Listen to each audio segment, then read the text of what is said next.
if they don't trust the leader, if they don't trust the system, it's going to be very hard to get that team to function well and to achieve whatever operational or financial goals that your team, your organization, or your company is trying to make.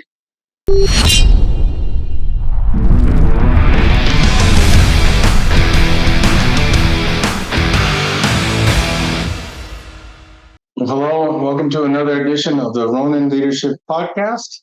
It's Tuesday, about 12:08 on the 22nd of August. It's hard to believe that it's almost the end of the month, and I hope all of you have had a wonderful August and summer, and we're getting close to fall. So I know that a lot of you are probably doing your last of summer vacations, and some of your kids are already at school, and you're getting ready for the fall. So hope all is well. It's been a great summer here. We had a wonderful reunion of CIA colleagues that came from around the country. A few weeks ago, it was wonderful. We had a great reception here. Got to see some folks that I haven't seen in 20, 30, sometimes 40 years. We were together at CIA, specifically at the Counterterrorism Center. And it was just really a great time of catching up and reminiscing and telling tall tales and all that good stuff. So we had good reception here. We had dinner at our at a place downtown on the strip called Morimoto. Wonderful time. So really the highlight of the summer. Other than the fact that also it was my 67th birthday in August, Janice's 65th birthday. Our anniversary is coming up on the 27th, and Kiku, our dog, was born on the 27th, and our son-in-law also had a birthday this month. So August is a big month, and so we've been quite busy. I'm almost finishing up the last part of my sequel to Full Circle, Blood Promise. That, like I said, it should be coming out this fall. If you haven't picked up a copy of Full Circle, it's done very, very well. We had a really great book promotion at the Omega Boutique at the Bellagio last month, coinciding with the CIA reunion. But also remember, I've got two other books out there: The Art of Ronin Leadership, which is my first book, and The Art of Executing Ronin Leadership Strategies, which is my second book on leadership, delving now obviously into fiction. But you can find these books on Amazon.com. You can go on my website, MikeHowardAuthor.com, and give you links to where you can get the books. Please, we'd love your support. The books are continuing to do well, being very well reviewed. A very good review on Kirkus Reviews. But also, this podcast is continuing to gain traction, and we're almost at 1,000 subscribers. I mean, like really close. So please continue to tell anybody that you know about the podcast. If you like it, and hit the subscribe button you see on screen, hit the like button because that also helps. Please continue to give us feedback on the podcast so we can continue to deliver the content that you want. We have some really great guests lined up. I'm really excited about people coming on board here on the podcast in the next few weeks. Some old friends who have a lot to teach and tell about leadership. Today, I want to just delve into, just very briefly, those of you who know me for a long time know that I love reading leadership books.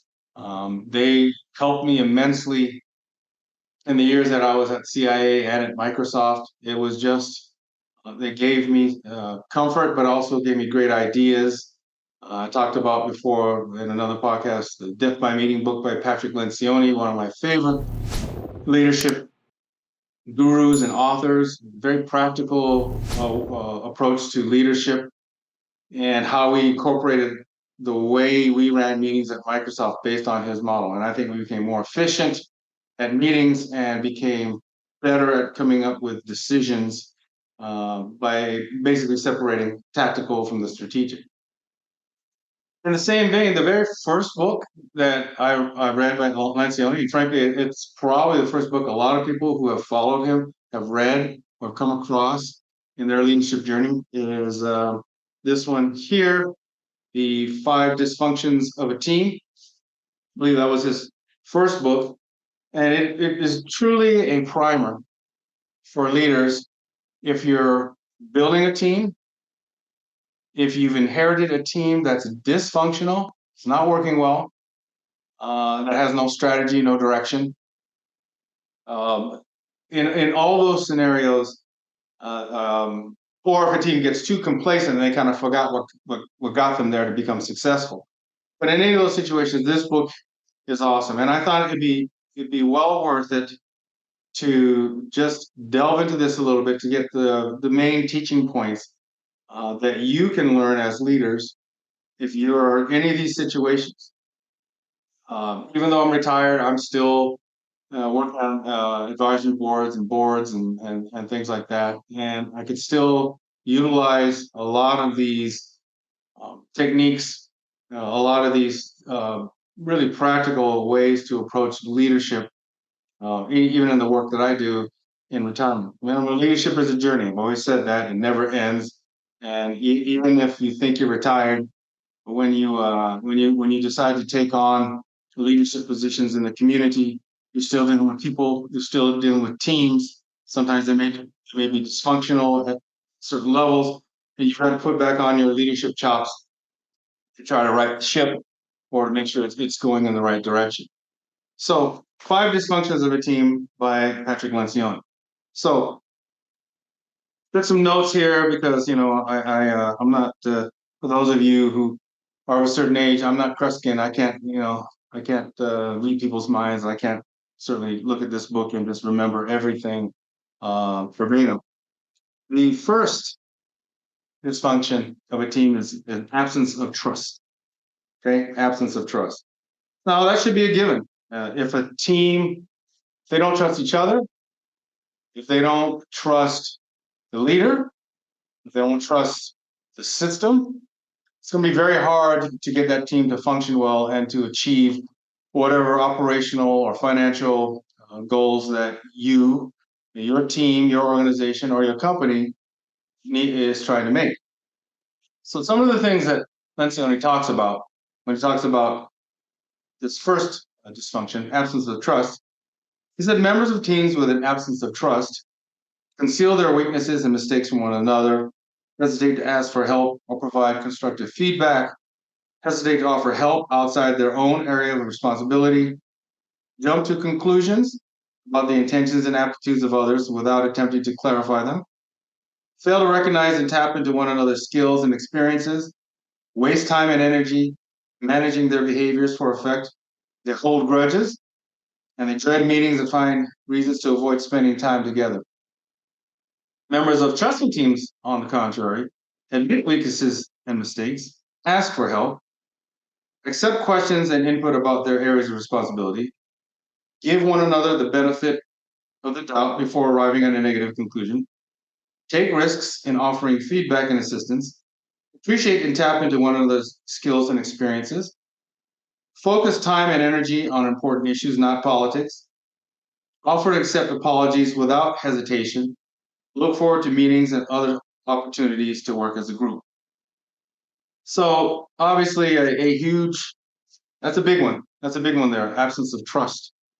And trust takes time. Sometimes you have this stereotype as leaders that we're supposed to know everything, have all the answers, never make a mistake, all that stuff. And that's not true. Growth in leadership means making mistakes and learning from them. One of the best things we ever did, and when I talk about guests that are coming very soon, a woman named Mitch Shepard, a great friend. A lot of you know her. If you're on this podcast, you know her. You may have worked with her. We used her in our formative years at Microsoft in global security to really try to shape our team, our leadership team, especially because our team was dysfunctional. We had very functional subject matter experts in terms of their ability to get the jobs done in their areas, in their lanes, in their areas. But working together as a team, no.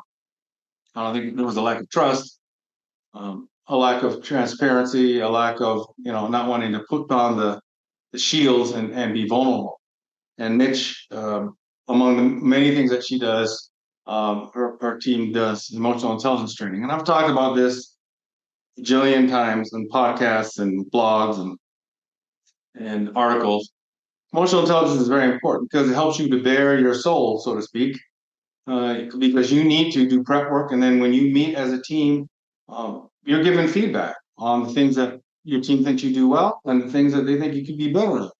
And as a leader, you sit there and you absorb that, and you can either fight it and say, "Well, no, that's not true. Let me explain what I'm trying to do," or you can take it for what it is. This is the team telling you what they perceive about you. Maybe there's something about you you need to adjust and change or recognize about yourself. So be vulnerable enough to accept that feedback.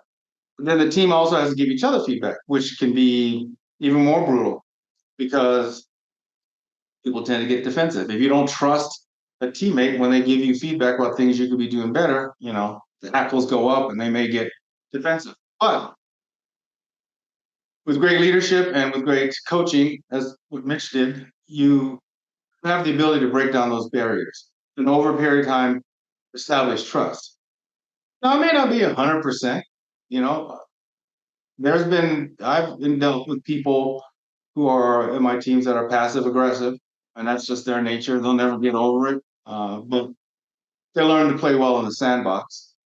And you get from that level to other levels where people are really trying to understand each other, their teammates, and really trying to reach out and willing to say they're sorry or made mistakes or misjudged them. So that's important. That's number one, absence of trust. The second one is a fear of conflict. Okay, now this is a big one. And this is a big one for many leaders because many leaders avoid conflict. As human beings, we try to avoid conflict. The conflict is inevitable in business. You cannot make great decisions as a team unless there is some conflict, unless there is some debate, rigorous debate about the issues of the day, the business issues that you're dealing with, critical decisions you need to make as business leaders. If you can't have those direct conversations, and I can tell you that was probably as a baby leader, that was one of my faults. I was too subtle, in my emotional intelligence experience way back in the day. The team told me, you know what, love you, you're a great guy, you treat everybody well, blah blah blah, but you need to be more direct. Sometimes we don't get your subtleties. Me, I assumed that everybody got the subtleties, but they didn't.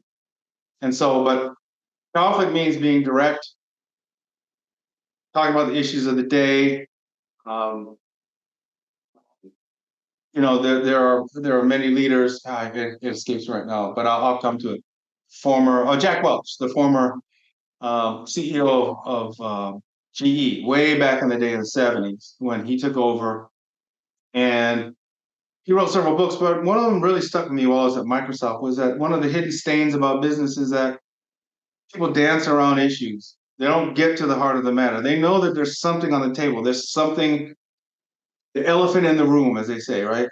But nobody ever gets it. You dance around it, so you can never get to the right conclusions to make the right answers because it might be too painful. Somebody's pet project, or somebody worked on it and they didn't do a good job, and we got to course correct. So some of the things that Lencioni says about teams that fear conflict, they have boring meetings. Get back to my deathbed meeting thing. Create environments where back channel politics and personal attacks thrive. Ignore controversial topics that are critical to team success. Fail to tap into all the opinions and perspectives of team members. Waste time and energy with posturing and interpersonal risk management. Teams that engage in conflict, however, have lively, interesting meetings, extract and exploit the ideas of all team members, solve real problems quickly, minimize politics, and put critical topics on the table for discussion. It's like night and day, right? It's just like night and day. If you are going to be a successful team, be a successful leader, you cannot avoid conflict. You have to talk about the hard things. This is hard. But you see this in government a lot. The so-called leaders in government that they try to avoid the real decisions that have to be made. They dance around statistics, I should say, that support their political agenda versus a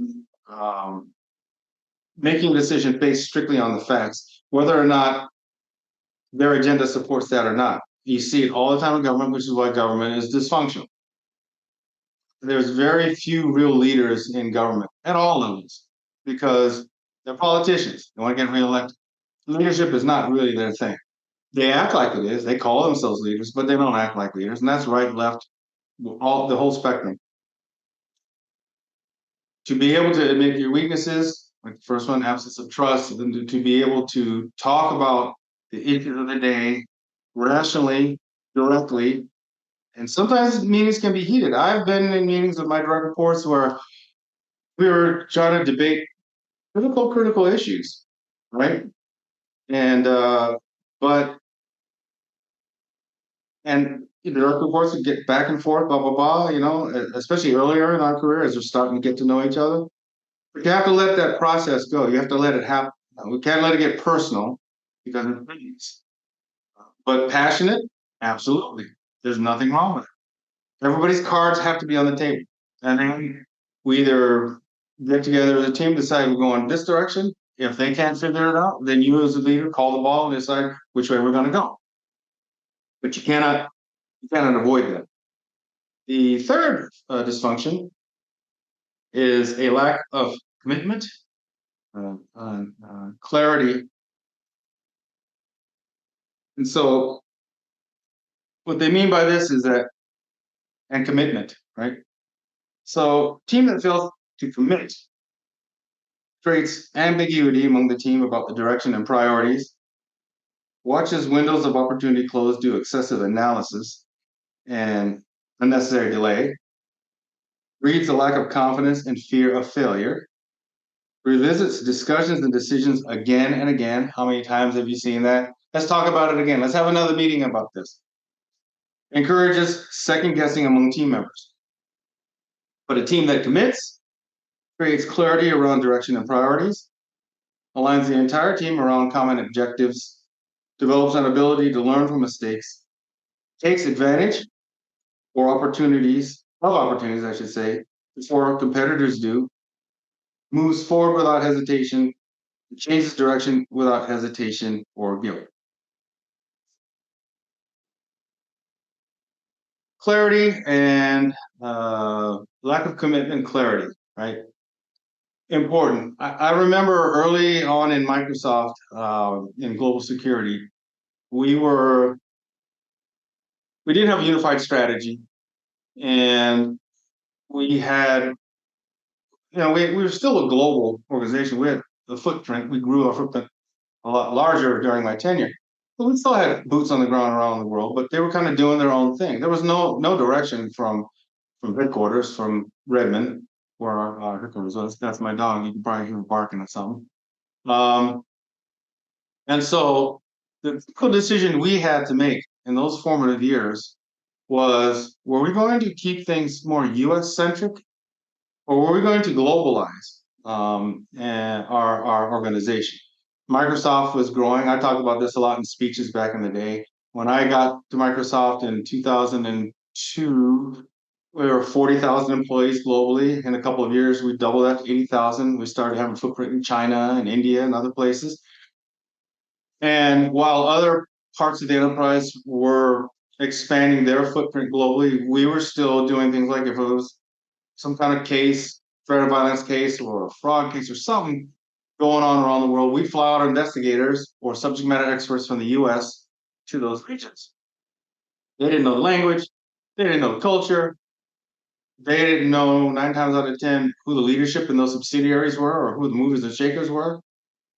It was my experience from the agency that you need people out there that are from those areas that you can bring on as investigators or crisis management people or what have you. So you basically take your footprint that you have in terms of your expertise at headquarters, Redmond in our case, and put those in the different subsidiaries and areas around the world. Let them run the case because they know the culture, they know the people, they work in those subsidiaries, they know the president and the vice president. of those sales and marketing organizations and the legal folks and the HR folks. We had a big debate about this, and I threw it wide open. And it was you had a segment that wanted to keep it as is because they wanted to keep close hold. I think over I think they felt threatened. And then you had a segment that wanted to globalize. We talked about it. We discussed it. But we needed clarity and we needed commitment. And I committed them to go forward with regionalizing and globalizing our operations, which turned out to be the right call. And we got the GSOCs, the operations centers running, which from a technology standpoint really helped those other boots on the ground, the local folks that we had from a technology standpoint. So it all worked out. But it wouldn't have happened unless we decided to tackle that clarity and commitment issue. So in your teams, you make sure that if you don't have that clarity and commitment, if it seems nebulous, you as a leader need to tackle it and make sure everyone's on the same page, headed in the right direction. The fourth is avoidance of accountability. This is a good one. Let's see, avoidance of accountability. Here we go. So, a team that avoids accountability creates resentment among team members who have different standards of performance, encourages mediocrity, misses deadlines and key deliverables, and places an undue burden on the team leader as a sole source of discipline. A team that holds one another accountable ensures that poor performers feel pressure to improve, identifies potential problems quickly by questioning one another's approaches without hesitation, establishes respect among team members who are held to the same high standards, and avoids excessive bureaucracy around performance management and corrective action. So accountability, the way I look at it, sort of it comes in two forms when you're talking about a team. I think on the one hand, there is accountability amongst team members themselves to hold each other accountable to standards, right, to high standards, and to also help what they call force multiply. If you see a team member that needs help and you have resources to help, you help them because you want to help them be better. You want that team to succeed. It's not about you, in my case, you in investigations or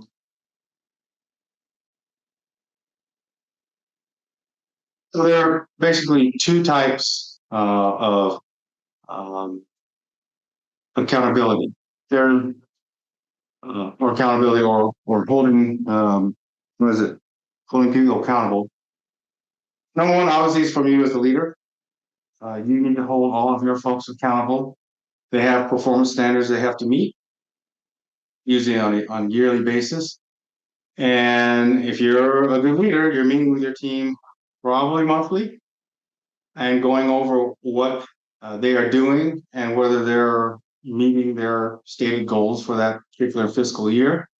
So you're holding them accountable. So they have clear, defined goals and benchmarks that they need to meet. But also the team holds each other accountable. Really great teams at some point, it's really wonderful to see they hold each other accountable. As we're having these, great rigorous debates that we've talked about, where meetings are actually generally producing ideas and directions for strategy, then you also hold people accountable because if there's a piece of that strategy that's not being fulfilled, another member of the team will call someone on it respectfully and say, hey, look, we need that to be done by X number of time, and you said you're behind, so is there anything we can help, or what can we do? Blah blah blah, and that's when the team is really starting to become functional. When you can not be so siloed that you are afraid either of help or of receiving constructive criticism on things that you could be doing better that helps the greater good. And so that's a big part of the dysfunctions of a team is that accountability piece. And that accountability piece should permeate up and down the organization. So if everybody holds each other accountable without, again, any hidden agendas, like yeah, I'm going to call somebody else out because it's going to make me look good. That's not what it's about. But if it's about all of us getting to the goal line together, the way it's intended to be, then that's legitimate. And the last dysfunction is an intention to results. So a team that is not focused on results, according to Lencioni, stagnates and fails to grow, rarely defeats competitors, loses achievement-oriented employees, encourages team members to focus on their own careers and individual goals, and is easily distracted. The team that focuses on collective results retains achievement-oriented employees, minimizes individualistic behavior, enjoys success, and suffers failure acutely, benefits from individuals who subjugate their own goals and interests for the good of the team, and avoids distractions, right? It would seem to be a given that teams are goal-oriented, so that's not always the case. You need all these other building blocks that we talked about to get to the point where you can really be effective in goal setting. Every year, you should be putting together a strategic plan for the next fiscal year. Some of it can be a continuation of what you're doing now because it's a multi-year program. Some of it could be new initiatives, but you and your team should be strategizing and making sure that these goals are measurable, right? And that you can reach them and attain them. And that everybody's on board and everybody knows what part they have to help all of us achieve goals, whether it's your individual team goals for the year or whether and how that ties into the overarching sort of that Uber uh, goal for your organization. At Global Security, each of my direct reports in their organizations had their goals for the fiscal year. And again, some of them were multi-yearly goals, and some of them were goals that could be met within a few months or maybe a year during that fiscal year. But I had to put down my goals first. And my goals tied into my boss's goals, right? That's the way it works. And so whatever my boss's Uber goals were, at a macro level, I needed to look at and see what part of global security could support those goals, and then how do we do that? And then between that and goals that I wanted for my organization in terms of growth or in terms of productivity, impact, etc., that would all go into my strategic goals, and then that would then go into then hopefully my direct reports tie into that with their own goals, and so everything cascades down, and then you have a clear roadmap for what constitutes results, real results, not results that are pie in the sky, but real results that at the end of the fiscal year or the end of a couple of year period, if it's multi-year activity, you can see tangible results. But it takes time to work on these things, and you have to plan meaningfully and strategize meaningfully for this. So those were the general 5 dysfunctions of a team. But as you can see, they're very practical. When you talk about absence of trust, fear of conflict, lack of commitment and clarity, avoidance of accountability, and inattention to results. You can see why a team could be dysfunctional if they don't do these things, right? So I would encourage you to, if you have not done so, read the book. The great thing about Lencioni, I learned years ago, is that once you read the book, you can also go onto his website called the Table Group. And for every book, for free, you can download some reference material, right? Like when I read Death by Meeting, and they broke down the meetings into tactical and strategic, and how these, how you craft these meetings. You could download them and print them out, use them as a ready resource, and use them to help brief your team about, hey team, this is what we're considering doing, and talk about it so we can try to implement this way of doing meetings. And so I think my point for this particular podcast is there are probably more dysfunctional teams than functional teams. Sometimes it's because they're dysfunctional because of bad leadership, which I guess that's normally the case. A lot of times they're dysfunctional because they don't know they're dysfunctional, or I have a feeling that they're dysfunctional. They know they're dysfunctional, but they don't want to do anything about it because everybody's in their happy spot. Everybody's looking out for themselves, their own organization, their own piece of the pie to make themselves look good. At some point, those people, if they can't change, you need to weed them out. You need to get them out of there because they're like a cancer in your organization. You don't need a bunch of yes men or women. You need people that are willing to, like we talked about, passionately, rigorously debate the business topics at hand, but in an honest manner, not in a manner in which you try to cut someone down, backstab them, or make yourself look better. And I've seen that. I've seen that time and time again, the posturing, the politicking. You as a leader need to put a stop to all that. And and that's why the emotional intelligence piece is so critical. I hark on it over and over and over and over and over again. It's important. You need to nail the emotional intelligence piece and invest in that training, probably first to get everybody at a level set in terms of how to control emotions, how to be respectful to each other in a professional manner, how to play well in the sandbox and argue without making it personal, which then ruins everything. And trust me, I've been in rooms trying to mitigate things between some direct reports that they're like, crap, you guys hate each other, right? I mean, it's like, how do we go forward? And you try to find a way, find some common ground to go forward. People in business can be very passionate, especially if they're really good at what they do, right? It doesn't make them bad people. But you as a leader, you've got your job is to drive the ship. Your job is to drive the strategy. Come up with a strategy collectively with your team and drive it, right?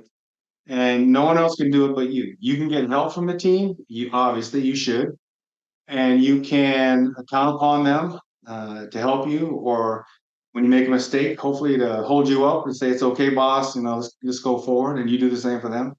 At the end of the day, it is your it's your decision, and the decision is yours.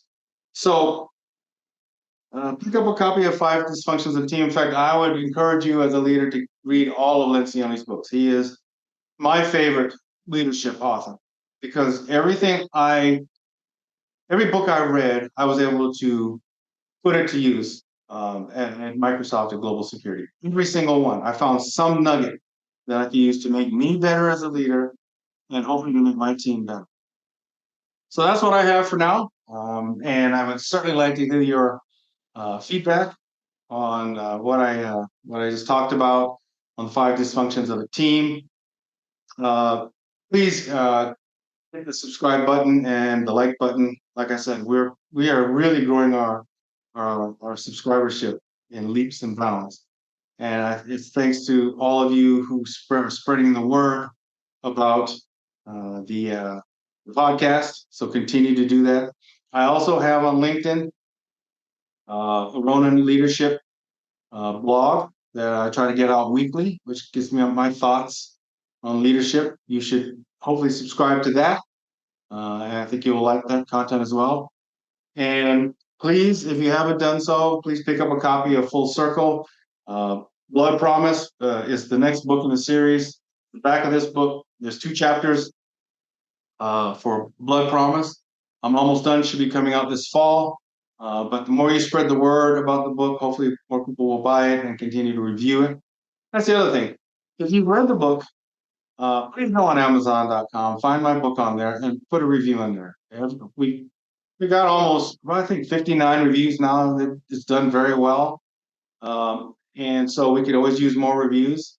So please continue to review the book, and also my other books, The Art of Ronan Leadership and The Art of Executing Ronan Leadership Strategies. I'm proud of those books, and from a leadership perspective, I think you should obviously get those as well. So that's it for now. That's all I have. Until next time, like I said, we've got some great guests lined up. I'm really excited, and I think you're gonna be pleased too. And so until next time, this is Mike Howard from the Art of Ronin Leadership. We'll talk to you soon.